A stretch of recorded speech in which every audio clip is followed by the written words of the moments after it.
বৈশাখীর তীব্র খরতাপ আর অনাবৃষ্টির কারণে নওগাঁর আম বাগানের গাছগুলো থেকে ঝরে পড়ছে গুটি আকারের আম। কালবৈশাখী ঝড়ের প্রভাবে লোকসানের মাত্রা বেড়েছে কয়েক গুণ। একই অবস্থা দিনাজপুরের হিলির লিচু বাগানগুলোতেও। খরা ও প্রচণ্ড দাবদাহে ঝরে পড়ছে লিচুর গুটি। এতে ফলন বিপর্যয়ের আশঙ্কা করছেন চাষিরা। বিস্তারিত আব্দুল হামিদের প্রতিবেদনে।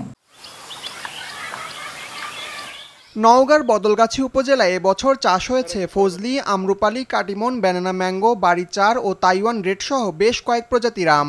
550 হেক্টর জমিতে আমের উৎপাদন লক্ষ্যমাত্রা ধরা হয়েছে হেক্টর প্রতি 25 থেকে 30 মেট্রিক টন, যার বাজার মূল্য প্রায় 90 থেকে 100 কোটি টাকা। তবে পর্যাপ্ত বৃষ্টি না হওয়ায় বোটা শক্ত হবার আগেই ঝরে পড়ছে আমের গুটি।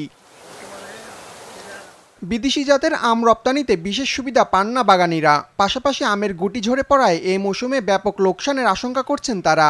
অতিরিক্ত আম আমার পড়ে একবার নষ্ট হয়ে গেল, 4 ভাগের 3 ভাগ আম আমার পড়ে গেছে। প্রাকৃতিক যেটা ঝরে যাওয়া তার চেয়ে কিছুটা বেশি ঝরে গেছে, যেটা আমাদের বৃষ্টি না হওয়ার কারণে। রপ্তানি সমস্যার সমাধান এবং আমের গুটি ঝরে পড়া রোধে প্রয়োজনীয় পরামর্শ দিচ্ছে উপজেলা কৃষি অফিস।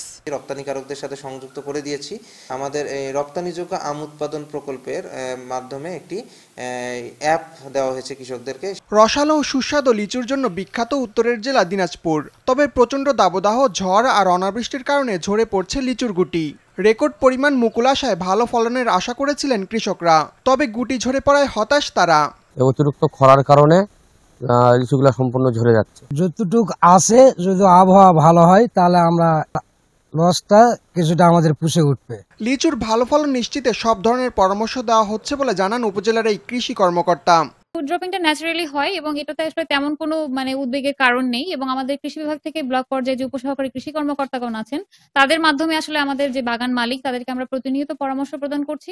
বাগান পরিচর্যা, কীটনাশকের ব্যবহার ও অতিরিক্ত সেচ দিয়েও গুটি ঝরা রোধ করা যাচ্ছে না। এবছর হিলিতে 13,000 হেক্টর জমির লিচু বাগানে ফলন এসেছে।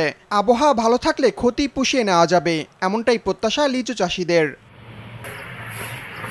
আব্দুল হামিদ, RTV।